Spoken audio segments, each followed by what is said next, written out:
I found my daughter shivering on Christmas while his family laughed by the fireplace, and it was in that moment, seeing her little lips turn blue, that I knew my marriage was truly over.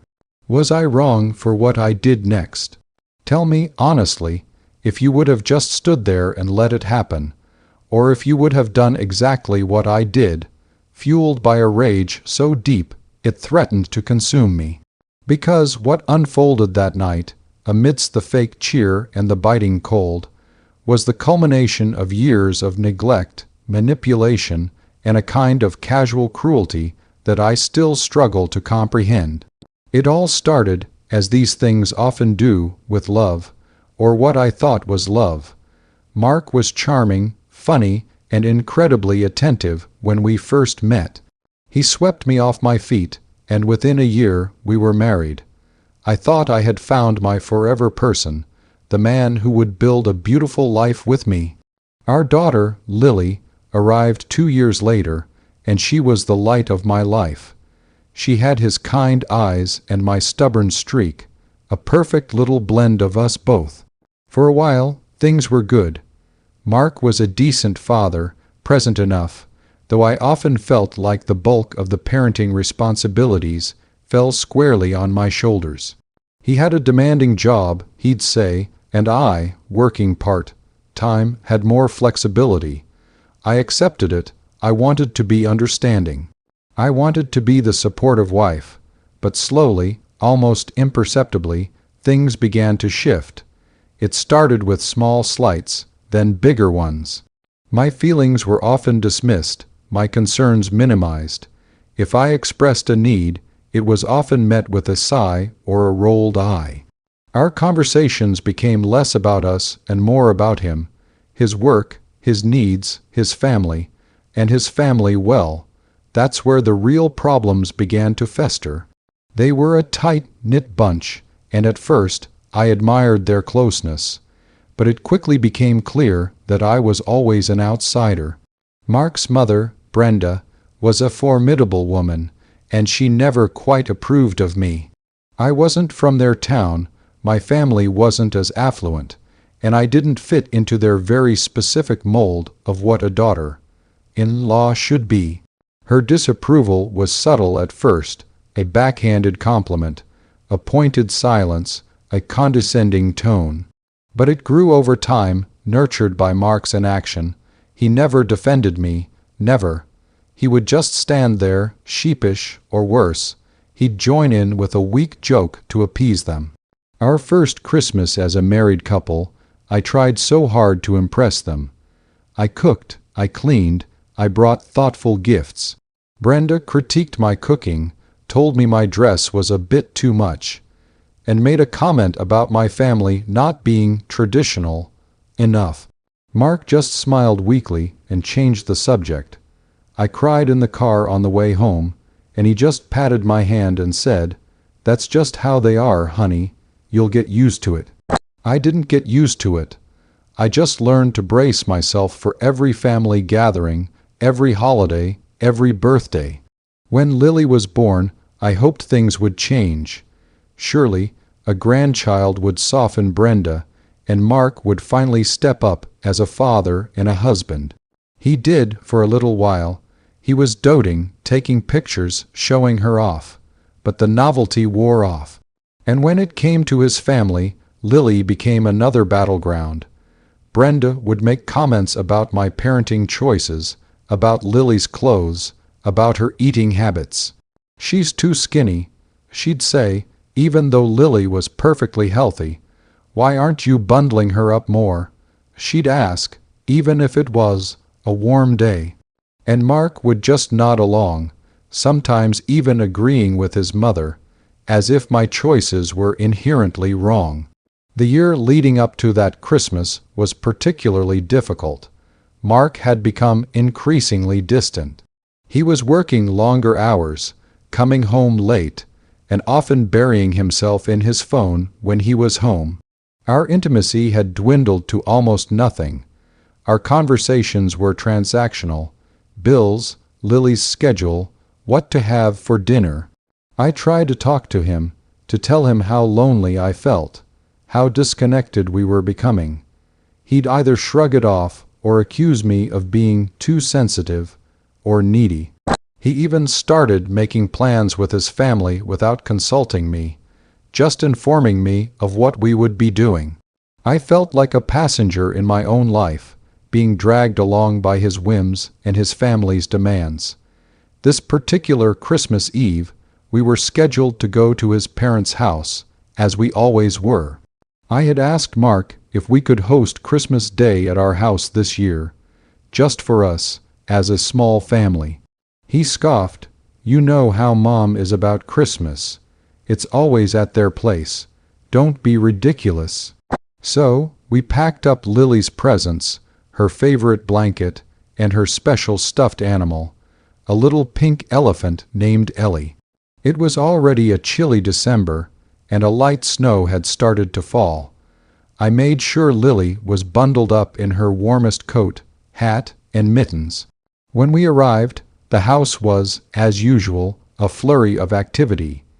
His two sisters and their families were already there, along with various aunts, uncles, and cousins. The air was thick with the smell of roasted turkey and cinnamon, and the sound of laughter and chatter filled every room. Lily, being a shy child, clung to my leg. She was 5 years old, and already keenly aware of the dynamic in that house. She knew she wasn't quite as loud or boisterous as her cousins, and sometimes she felt overlooked. I tried to draw her out, to make her feel comfortable. We went to the living room, where a massive fire roared in the stone fireplace, casting a warm glow over the elaborately decorated tree. The cousins were already tearing into gifts, even though it was still early. "Leave the gifts for tomorrow," Brenda chided, but without any real conviction. "Go on, Lily, find a spot by the fire," she said, but then immediately turned her attention to her other grandchildren, praising their boisterousness and their expensive new toys. Lily tried to find a small space on the crowded rug in front of the fireplace, but her cousins, older and louder, quickly pushed her aside, engrossed in their new video games. I tried to intervene to find her a spot, but Mark, who had immediately gravitated towards his father to discuss football, barely registered my presence. "She'll be fine," he mumbled, not even looking at us. As the evening wore on, the house grew warmer, almost stifling, especially for the adults crowded around the fire. But as always, the back door was left ajar for the dogs, and the large sunroom, where the kids often played, was unheated. I had noticed that Lily, after being pushed out of the fire's warmth, had retreated to the sunroom with her cousins. I checked on her a few times, bringing her a plate of food, making sure she wasn't too cold. She seemed okay, playing quietly with a new puzzle. I went back to the kitchen, where I was helping Mark's sister, Sarah, with some last-minute preparations. An hour later, I realized I hadn't seen Lily for a while. A cold knot formed in my stomach. I went to the sunroom first. It was empty. The door leading to the back patio was slightly ajar, letting in a blast of frigid air. Panic began to set in. I called her name, my voice trembling. No answer.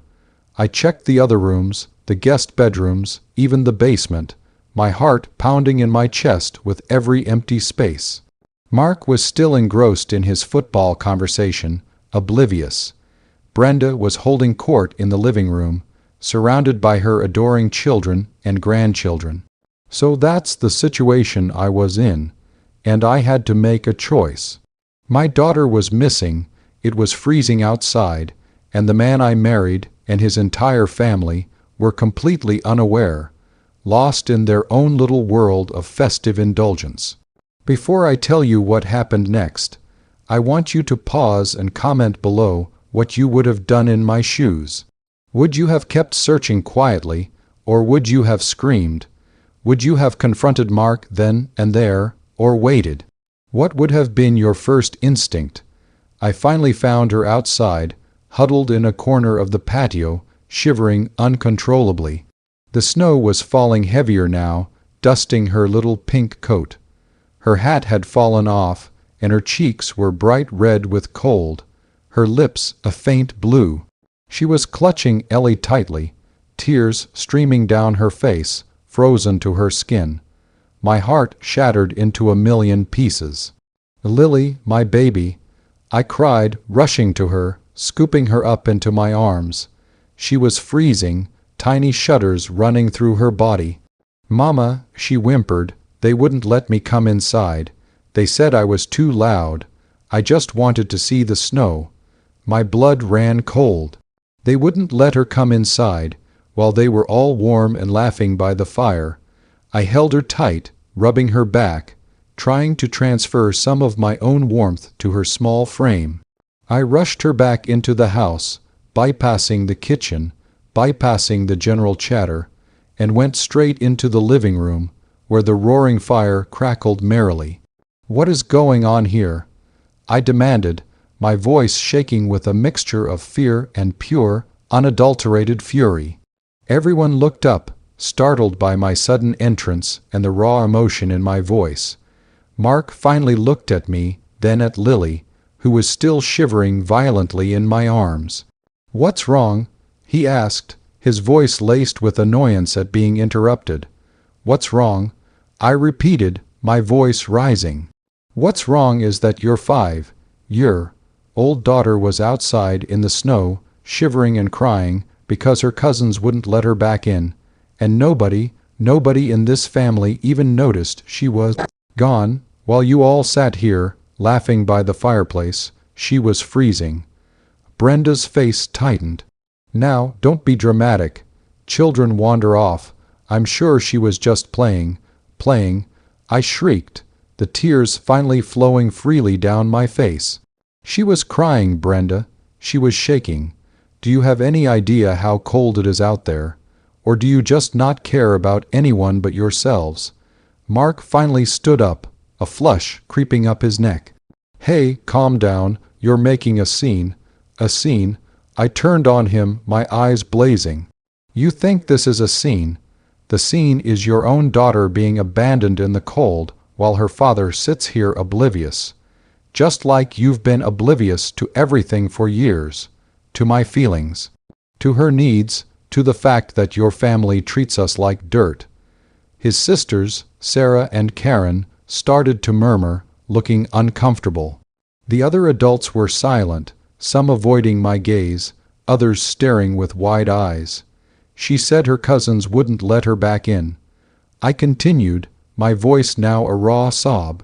"Which one of your precious little angels was so cruel to my daughter?" Silence. The cousins, suddenly no longer boisterous, looked down at their feet. "This is it, Mark," I said, my voice dangerously calm now, despite the tremors running through my body. "I'm done. I'm done with your family. I'm done with their cruelty, and I'm done with you." I looked around the room, meeting Brenda's cold gaze, then his sisters' shocked faces. "We are leaving, and we are never coming back." I turned on my heel, Lily still clutched tightly to my chest, and walked out of that house without another word. I could hear Mark calling my name, but I didn't stop. I went to our car, strapped Lily into her car seat, and started the engine. She was still shivering, so I blasted the heat, wrapped her in her blanket, and spoke soothingly to her. "It's okay, baby girl," I whispered, tears blurring my vision. "Mama's here. We're going home." Mark came running out, coatless, yelling at me through the window. "Are you insane? Where are you going? It's Christmas Eve." I rolled down the window just enough to look him directly in the eye. "I'm going home, Mark, and you can stay here with your family, the ones who let your daughter freeze outside. You can explain to them why I'm leaving you, because I'm divorcing you. I can't do this anymore." I saw the shock register on his face, the realization of what I had just said, but I didn't wait for a response. I drove away, leaving him standing there in the falling snow, watching us go. The drive home was a blur. Lily eventually warmed up and fell asleep, exhausted, in her car seat.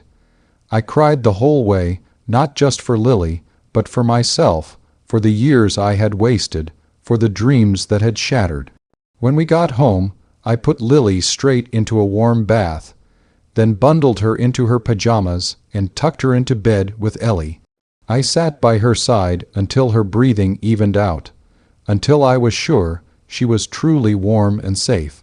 The next morning, Christmas Day, I woke up with a profound sense of calm, despite the storm that was brewing.